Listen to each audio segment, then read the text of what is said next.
Hello from the Channel studio in London and welcome to another edition of Foreign Dispatches, the programme that takes you around the world. I'm Tenyola Uyitayo. On the programme this week, Palestinians flee southern city of Rafah as Israeli offensive intensifies. Plus, in Afghanistan, United Nations warns of more devastating flooding in the coming months. Intense Israeli airstrikes and artillery fire have sent thousands more Palestinians fleeing from the southern city of Rafah. Drawing international condemnation, Israel has kept up its attacks on the city, despite a ruling by the International Court of Justice ordering it to stop its offensive. Left with no choice, these Palestinians are fleeing once again. It comes after fighting in the southern city of Rafah intensified once again on Sunday, with Israel pressing into the center of the city and locals reporting further airstrikes on densely populated areas.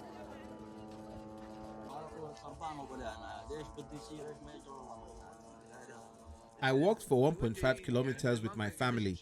We came from the West Camp near Al Sultan Mosque, and we will stay at the Emirate Hospital for now. What else can we do? They didn't drop any leaflets. They normally drop leaflets in every area to request evacuation. However, they bombed us without prior warning. Praise be to God, we barely survived. Our neighbors' houses were all destroyed. At least 45 Palestinians were reportedly killed in an airstrike on the city of Rafah on Sunday, while hundreds more were treated for severe burns, fractures and shrapnel wounds.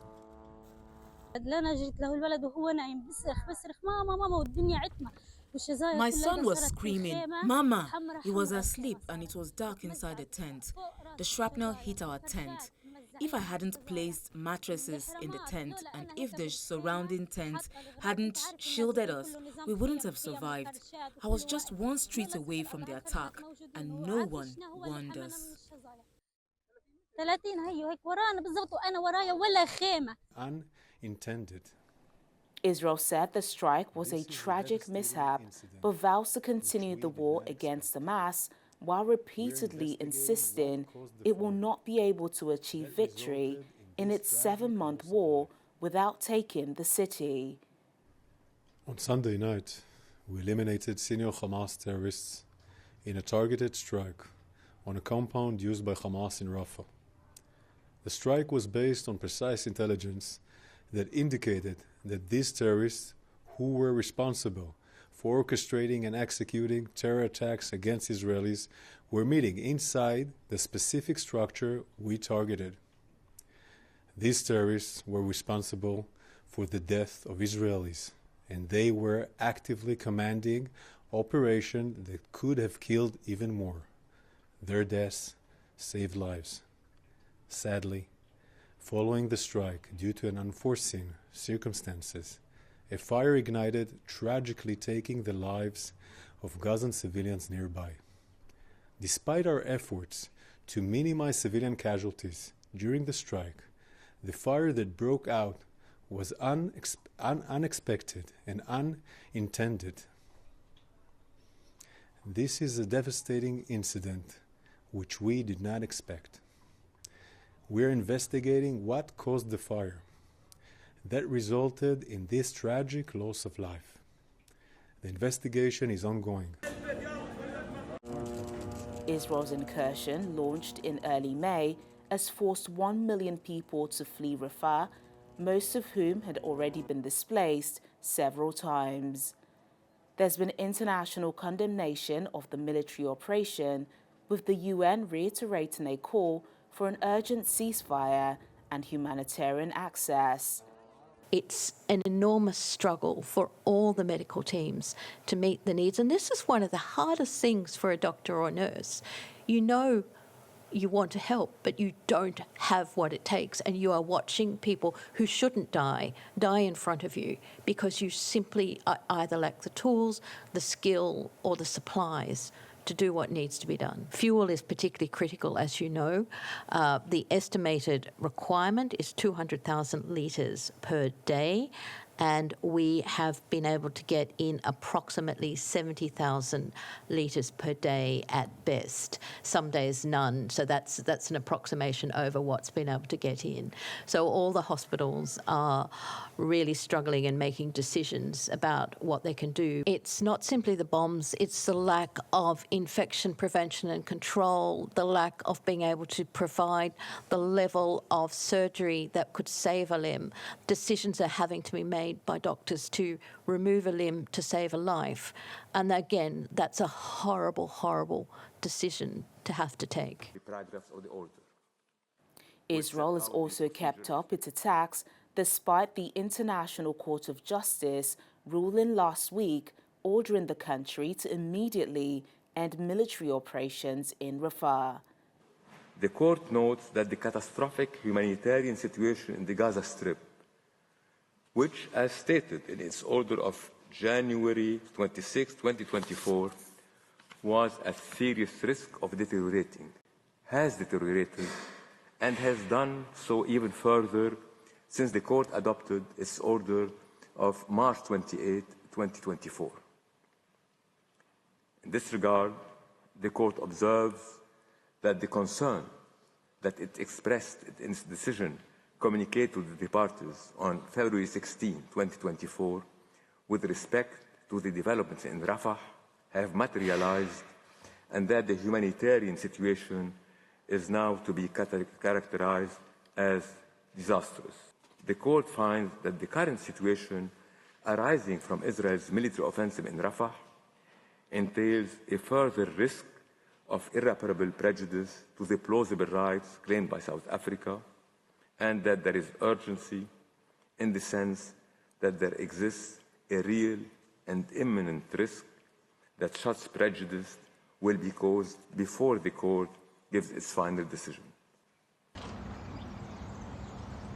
On Tuesday, Spain, Ireland and Norway officially recognized Palestinian as an independent state. The move will see increased diplomatic relations between the Palestinian Authority and the three countries. The recognition of the State of Palestine is not only a matter of historical justice with the legitimate aspirations of the Palestine people, but it is also an imperative need to achieve peace.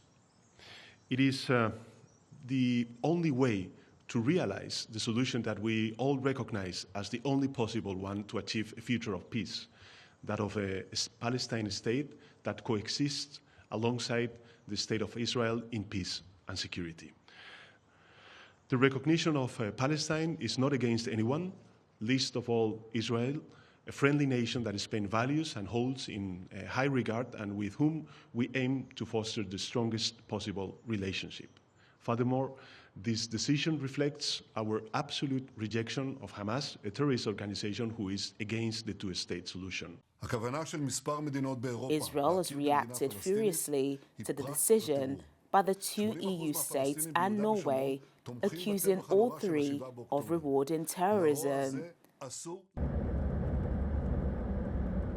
Meanwhile, after being forced to flee months ago due to intense bombardments, Palestinians are returning to the city of Younis to find their homes flattened and destruction everywhere.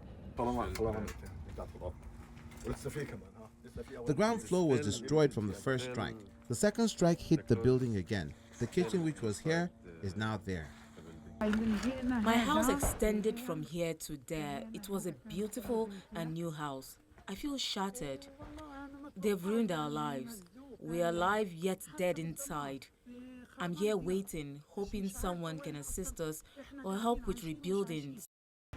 Gaza's second city was the focus of a sustained onslaught by the Israeli army from December, believing that Hamas leaders and fighters had been driven there from the north and established a new stronghold in tunnels and hospitals. We came to Khan Younis today, a city in the south of Gaza where heavy fighting has taken place over the past few months, and it is all but flattened. Now tens of thousands of people have started to come back to see what's become of their homes, to find their clothes, their photographs, their memories, and to figure out if anything can be salvaged. At least 36,000 Palestinians have been killed and over 81,000 injured in Israel's war on Gaza since October the 7th. The death toll in Israel from a massive attack is at least 1,139, with dozens of people still held captive in Gaza. Meanwhile, Palestinians are facing a critical shortage of clean water as the war continues. In central Gaza, long queues have formed at the limited water stations that are still operating.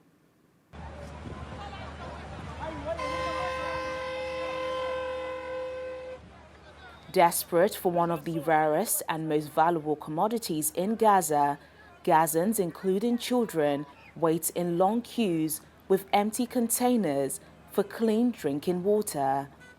With much of the infrastructure here destroyed by Israeli bombardment, this is one of the only ways to get water.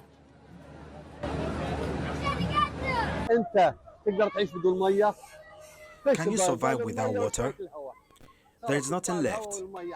Water is the essence of life.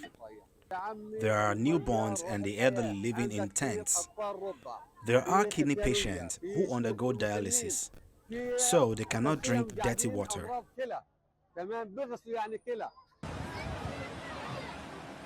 Before October the 7th, the average per capita water consumption in the enclave was approximately 84.6 litres daily in 2022, compared to over 150 litres per capita daily in Israel. Palestinian authorities estimate that each person in the Gaza Strip now has access to only 3 to 15 litres of water per day, well below the World Health Organization's recommended daily average of 100 litres per capita. We suffer a severe water shortage. I've been standing for 10 hours. If only they could arrange a point near us to collect water. I'm exhausted and unable to do this every day. My daughter is also exhausted from standing for so long.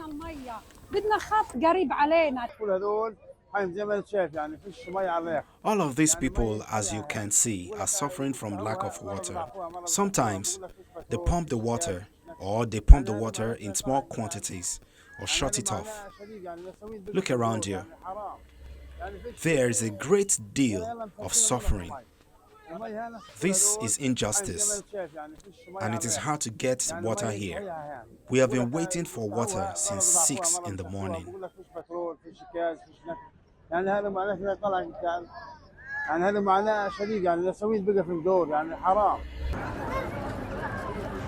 Lack of clean water and sanitation facilities have significantly increased acute watery diarrhea among children under 5, while other waterborne and communicable diseases, such as hepatitis, are increasing among families who cannot access sources of clean water.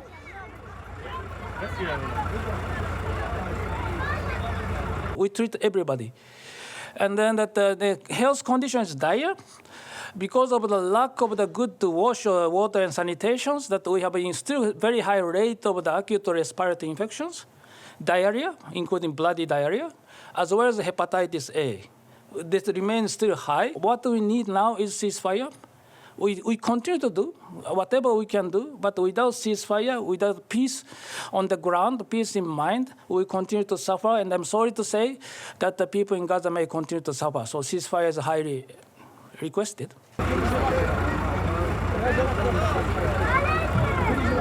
Clean water has always been a limited resource in Gaza, and the territory has largely relied on a system of boreholes and desalination plants for its supply.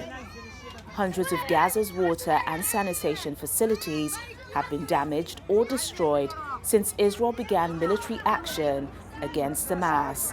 Damage to a major supply depot has also severely disrupted repairs.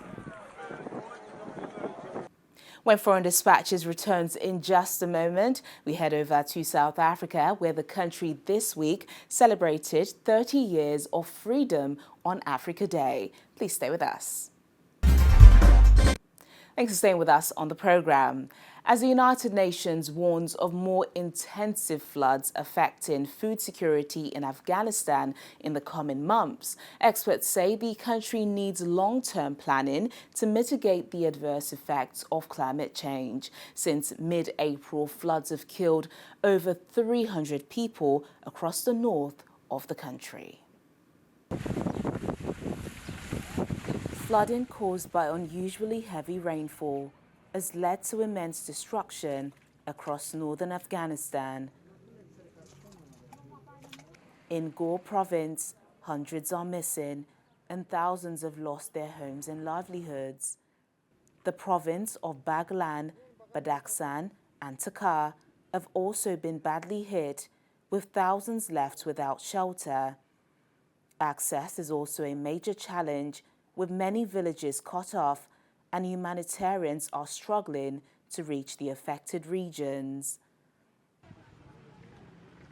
Unusually high rainfall in Afghanistan after a dry winter, which has left the ground too hard to absorb water, has led to massive floods that started in March this year. This was further compounded by unreasonably warm temperatures that melted snowpack cover into rivers, sweeping through entire villages, burying them under mud. The latest crisis worsens the already large humanitarian challenges Afghanistan faces.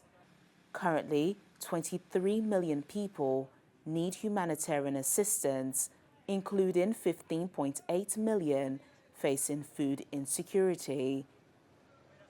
We've seen destroyed houses, schools, hospitals. So people lost their livelihoods. Children, as you can see, they cannot go to school.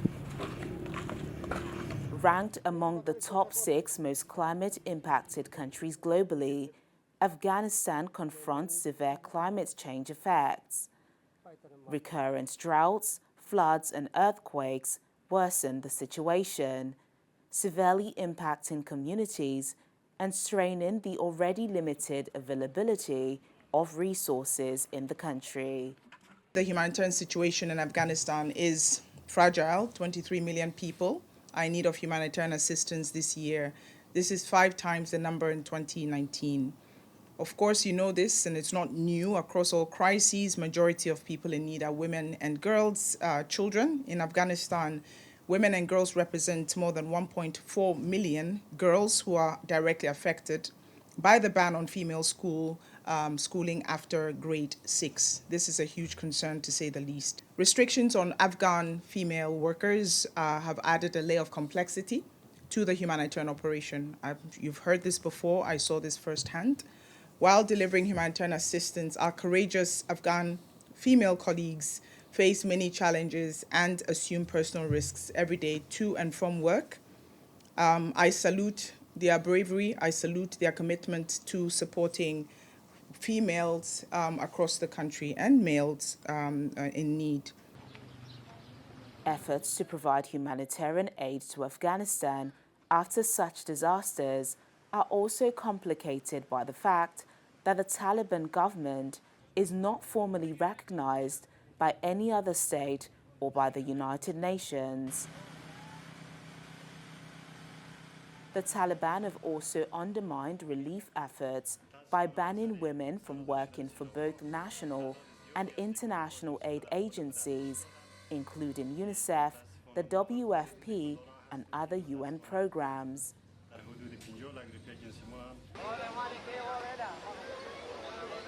Many aid workers have pointed out that due to the Taliban's strict limits on women's lives outside the home, female aid workers are often the only option to provide needed assistance to women and children. Meanwhile, a rarity in Afghanistan, a female-run radio station continues to operate under the Taliban's rule. It seeks to harness the power of radio to empower, raise awareness, and bring education to women and girls across the country. This is Afghanistan's only women-run radio station, Sadai Banawan, which means women's voice in Dari. was launched 10 years ago in Balochistan province. Programs engage with female audiences and empowers them to cope with existing challenges in the country. The objective of establishing this radio station is to reach out to women in the province so women are able to come and work with us without fear.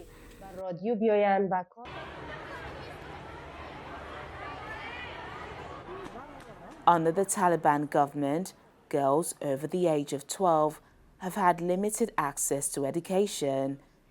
Program organizers say the radio station aims to ensure they can still learn and work.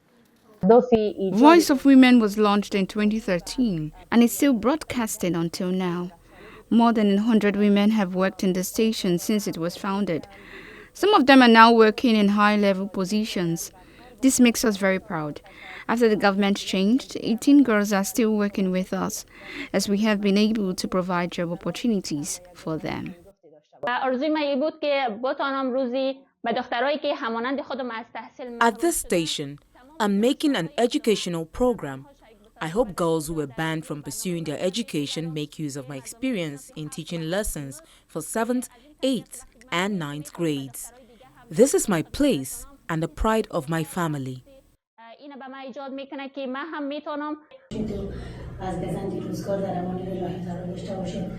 Sadai Banawan was opened when Afghanistan was run by a Western-backed government. The Culture Ministry at that time allowed the then 18-member team to play music, broadcast jokes, and invite male guests to speak on radio shows.